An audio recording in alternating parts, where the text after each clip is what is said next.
Good day, my beautiful people. I am the Mysterious Black Bandit. Welcome back to the #1 true crime / tragic events channel on YouTube.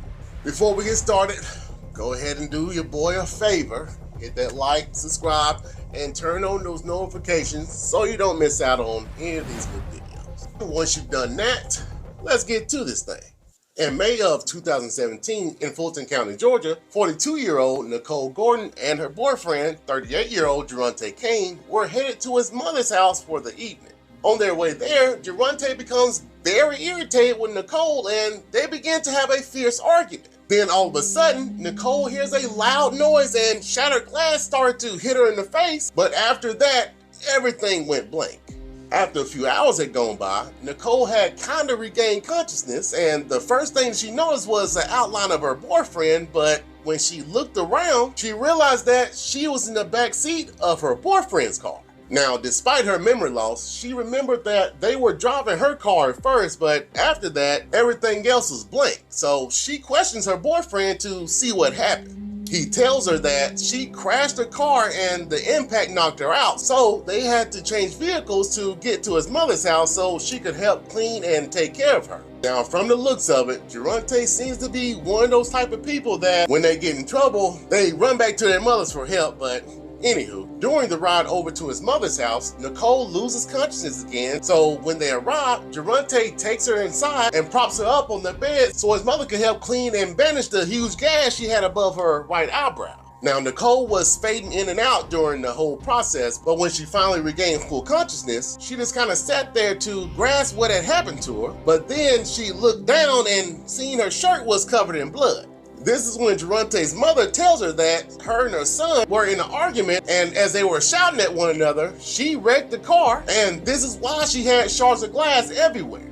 Over the next few days, instead of taking Nicole to get professional help, Jerrontae and his mother cared for her. And I'm sure you're wondering why she didn't suggest that they take her to the hospital or even ask about the police report from the wreck. Well, from the beginning of their relationship, Jerrontae was always putting his hands on her. Some of Nicole's friends stated that they had seen her on several different occasions with bruises and black eyes. So most of the time in these type of situations, the aggressor would threaten to hurt or possibly kill their mate if they ever contacted the police. And on top of that, I'm pretty sure she knew about his criminal past. Jerrontae had over 10 prior arrests and 1 prior conviction for battery in 2010. Then he also had an open case in Fulton County Superior Court for burglary in the 1st degree.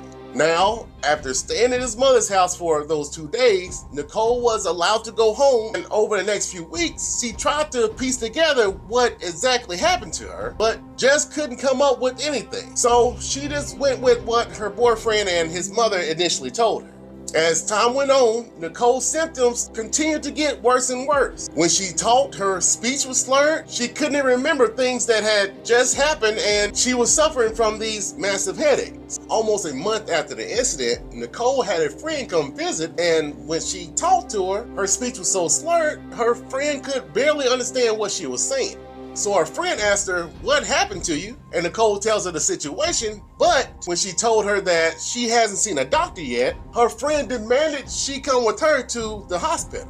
On June 25th, 2017, Nicole's friend takes her to the Atlanta Medical Center, and after they examined her head, the doctor will find out why she was having so many head problems. When they asked her where the gash above her eye came from, she tells them that it was from some glass after she had had a car accident. Now, after performing a brain scan on Nicole, they found a dark mark that was lodged in the back of her skull. Several other doctors were even brought in to confirm what they were seeing, which looked like a small lump of metal.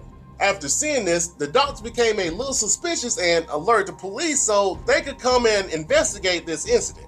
Once the police arrived, they asked Nicole could she tell them exactly what had happened on that day, and she stated she did remember an argument she had with her ex-boyfriend a month earlier, and during the altercation, the driver's side window of her vehicle broke and crashed into her face. She stated at this point she lost consciousness, but when she briefly woke up shortly afterwards, she realized she was in Jerrontae's vehicle. By this time, the doctors who had been examining her brain scan found out that that metal that was stuck in her head was actually a bullet.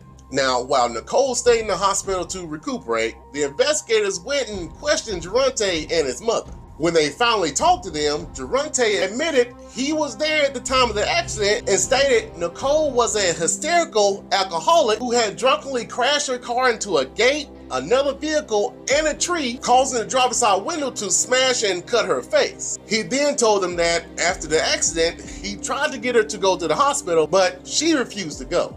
Now, as the investigation continued, the detectives found out that Jerrontae's statement was a bit inconsistent. When the police investigated the crime scene, they checked the vehicle he claimed she crashed, but the car didn't have the extreme damage Jerrontae made it out to have. Then on top of that, Nicole's injuries didn't include the normal car wreck report. There was no whiplash or seatbelt injury, and the shards of glass from the window shouldn't have gone that deep into her head. So what they think really happened is Nicole and Jerrontae got into this argument, and with his previous anger issues, he pulled out a gun and shot her in the face. Then when he realized she was still alive, he took her back to the house so he could come up with an elaborate story to tell the police. After he came up with this plan, he put Nicole back in the car and headed to his mother's house to make it look believable.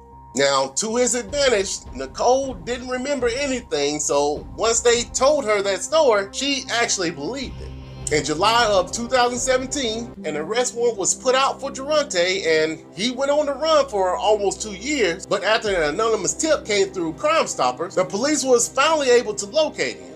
In January of 2009, the authorities surrounded the house in College Park, and after a 2-hour standoff, Jerrontae, who was hiding in the attic, finally surrendered. He was taken to custody on charges of aggravated battery, aggravated assault with a deadly weapon, possession of a firearm during the commission of a felony, and possession of a firearm by a convicted felon. During Jerrontae's trial, his defense attorney, Ed Adams, questioned whether Nicole had even been shot because they only did an x-ray and said it looked like a bullet. But since the fragment was still stuck in her skull, it was unable to be physically examined, so there wasn't enough proof it was a bullet. Then he stated the police couldn't locate the firearm or the bullet casings where the shooting allegedly happened. Now, the prosecutors point out the fact that Nicole's .25 caliber pistol, which had gone missing around this time, may have been the firearm used in this shooting.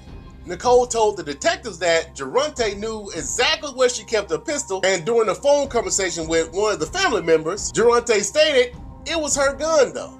As the trial went on, friends of Nicole testified that Jerrontae had a in the past and stated that they saw her with bruises and black eyes on several different occasions. Despite his attorney coming up with such great points, Jerrontae already had 13 prior arrests, 1 prior conviction of battery, and Nicole still had a bullet in her head. So in September of 2019, for this vicious attack on Nicole Gordon, Jerrontae Cain was found guilty and will have to serve at least 25 years in prison and may serve the last 5 years of his 30-year sentence on probation. And here we go again with yet another horrible story on domestic violence. Now, I know people can change and you shouldn't judge people by their past, but if you do decide to give someone a chance that has a criminal history, on that first time that he or she shows you signs of a just know it will probably get worse, so make sure you have an exit plan.